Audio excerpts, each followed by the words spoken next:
এরপর আমরা শিখবো একটা ক্যাপাচিনো আর একটা লাটে। ক্যাপাচিনো এবং লাটে দুইটা আমরা এখন বানানো শিখবো, ঠিক আছে?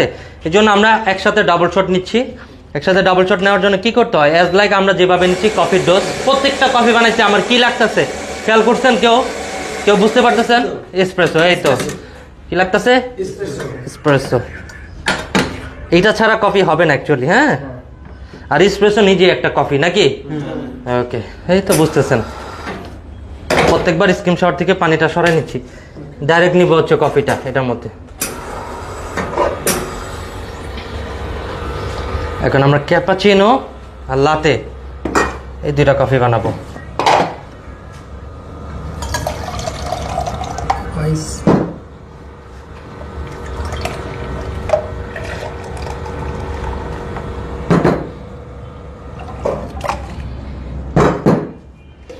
দুটাতে সেম পরিমাণ এসপ্রেসো আছে নাকি? শুধুমাত্র চেঞ্জটা কই, ক্যাপাচিনো আর লাটের মধ্যে আগে এটা নিয়ে একটু ব্রিফ করতে হয়। ক্যাপাচিনো এবং লাটে দুইটা কাপ সাইজ ভিন্ন হবে, মানে লাটের কাপ সাইজ বড়, ক্যাপাচিনো কাপ সাইজ ছোট। ক্যাপাচিনোর কাপ সাইজ নরমালি ইন্টারন্যাশনাল নিয়ম অনুযায়ী 150 থেকে 180 ml, যেটাকে ইউরোপ কান্ট্রিতে বলা হচ্ছে 5 to 6 আউন্স। সৌদিতেও এখন আউন্সে কনভার্ট করা হয়, আমাদের বাংলাদেশেও কনভার্ট করা হয়, কারণ আমরা তো তাদের সাথে তাল মিলে চলতে হবে।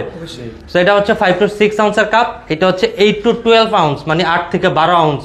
তাহলে 8 থেকে 12 আউন্স হলে কত ml হবে? 1 আউন্স সমান সমান কত হয়? 1 আউন্স সমান সমান 30 ml। 30-এর একটু কম, আমরা 30 কাউন্ট করি। তো 30 ml হইলে 30 × 8 কত হয়? 3 × 8 = 24, 240। 240 থেকে 360 ml এর কাপের নাম হচ্ছে লাতে কাপ। ক্যাপাচিনো 150 থেকে 180। মন থাকবে, ইন্টারভিউতে কোশ্চেন করতে পারে ক্যাপাচিনো কাপ সাইজ 5 থেকে 6 আউন্স বা 150 থেকে 180। তো আমরা প্রথমে কি একটা স্টিম দিয়ে লাটে ক্যাপাচিনো দেখাইতে পারি আপনারা চাইলে, বাট কারণ আপনারা তো জাস্ট ফোমিংটা বুঝবেন, ওইটাই বুঝাই দিই। আমরা স্টিম করব ক্যাপাচিনোর ক্ষেত্রে যেটা করতে হবে সেটা হচ্ছে, একটু সাইফুল ভাই একটু সামনে আসেন। এই যে দেখেন, আপনারা ভিডিওতে দেখে নেবেন, আমরা সেট করলাম এখানে এই বরাবর এইটুকু নজেল, জাস্ট নজেলের এই মাথাটুকু হালকা একটু ভাসমান রাখবো। এবার ছেড়ে দিলাম। এখন এই যে সাউন্ড হচ্ছে না কিছু, ফুসফুস ফুসফুস, এটাতেই ফোম হচ্ছে। মানে ক্যাপাচিনোর জন্য আপনার দরকার হচ্ছে ফোম, মোট কথা এক কথায় শেষ। আর মিল্কের যে টেম্পারেচারটা, এটা দরকার হবে 60 থেকে 65 ডিগ্রি। মনে থাকবে, হিসিং, রাইট। এই যে আমাদের মোটামুটি ক্যাপাচিনোর ফোম হয়ে গেল।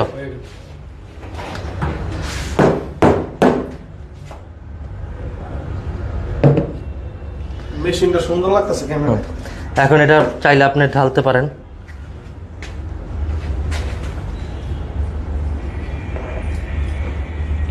ওয়াও, অ্যাঙ্গেলিং এর ঝামেলা নাই, কোনো ধরাধরি ঝামেলা নাই, ফোমটা পড়তে থাক।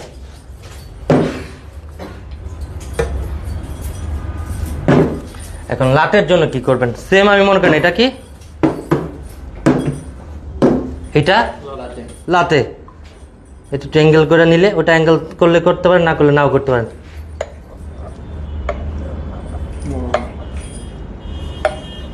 রোজ বানালাম ভাই এখন।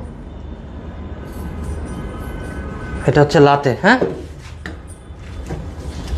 দেখেন পারফেক্ট ফোম। এই দুইটা ফোম একটু পরে আর একটু ভালোভাবে দেখা যাবে। আপনারা জাস্ট একটু খেয়াল করেন যে লাটের কাপ সাইজ অনুযায়ী এইটার ফোমটা লাটের ফোমের মতন হচ্ছে, বাট এটা দেখা যাচ্ছে সিমিলারলি ফ্ল্যাট হোয়াইট। বাট আমার তো কাপ সাইজটা ছোট, এটা কিন্তু 150 ml এর, মানে 240 ml কাপ সাইজ না। বোঝানোর জন্য আমি এটাকে লাটের কাপ সাইজ নিয়েছি। আর পারফেক্ট একটা ক্যাপাচিনোর ফোম আছে, যেটা আপনি এখন এখান থেকে দেখতে পারবেন। এই যে ফোমটা দেখতেছেন, এটা 1/3 হচ্ছে কাপের, মানে 3 ভাগের 1 ভাগ ফোম দিয়ে ভরা না, আরেক ভাগ মিল্ক, আরেক ভাগ হচ্ছে এসপ্রেসো আগেই নেওয়া ছিল। তো আপনাকে যখন কোশ্চেন করা হবে একটা ক্যাপাচিনোতে কত পার্সেন্ট ফোম থাকে, তখন আপনি বলবেন যে 1/3 ফোম, যেটাকে 40% বলতে পারেন বা 1 সেন্টিমিটার। লাটের ক্ষেত্রেও সেম এই পরিমাণ ফোম দিতে হবে। দেখেন দুইটার মধ্যে পার্থক্যটাই ফোমিংয়ে আর হচ্ছে মিল্কের কোয়ান্টিটিতে। সো আপনাকে যখন বলা হবে যে একটা লাটে এবং একটা ক্যাপাচিনোর মধ্যে মূল পার্থক্য কই, আপনি জাস্ট দুইটা জিনিস ইনশিওর করবেন। চিনোতে থাকবে হচ্ছে কি, ফোম বেশি, মিল্ক কম, কাপ সাইজ ছোট। লাটের ক্ষেত্রে হবে যেটা, সেটা হচ্ছে মিল্ক বেশি হবে, ফোম কম হবে, কাপ বড় হবে। যেহেতু মিল্ক বেশি তার মানে কাপ বড় দিতে হবে, এই হচ্ছে মূল পার্থক্য। ফোমিং কম বেশি হয়, আর হচ্ছে তোমার টেম্পারেচারটা একই রাখতে হয়, কাপ সাইজটা বড় আর ছোট।